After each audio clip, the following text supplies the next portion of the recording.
Çankıgan kiyik, teşna boğandek yıkınlağa, teşna boldum sana, ey Xuda.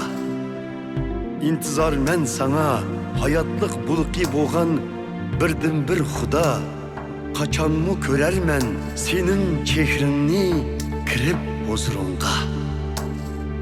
Göz yaşlarım men üçün keç gündüz boldu gıza. Keni Xudayın deyişer rəqiblərim daim bana.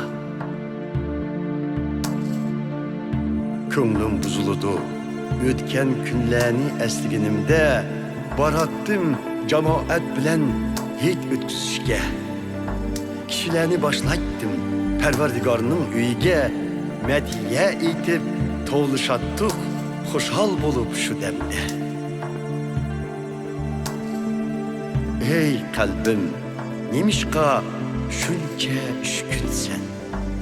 Ey könglim, nemişka aram tapmaysan.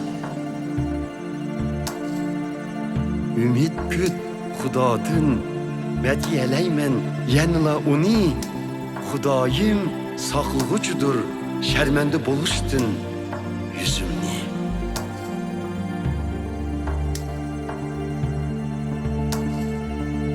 Ey ilahim, hem bastı könglimni, şuna esleymen seni. Toxtumay kelmekte beşimga külpetlerin, besip ötmekte mana üstümdün dolqunların, örkeşlerin. Kündüzü körster, Perverdigar mengülük muhabbetini. Keçsi ataklar, u mana ben etidiğan nakşamni.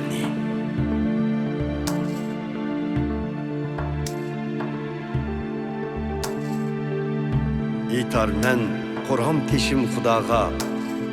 Unutup kaldın niçün meni? Niçün matem tutup yürümen? Düşmanlarımın zulmü astıda.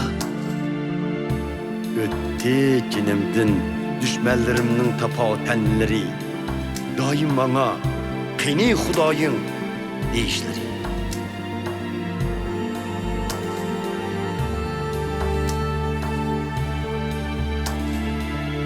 Ey kalbim, nemişka şunca şükünsen.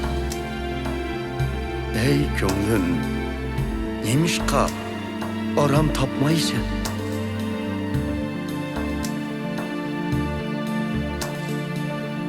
Ümit küt Xudadın, mediyeleymen yanına onu.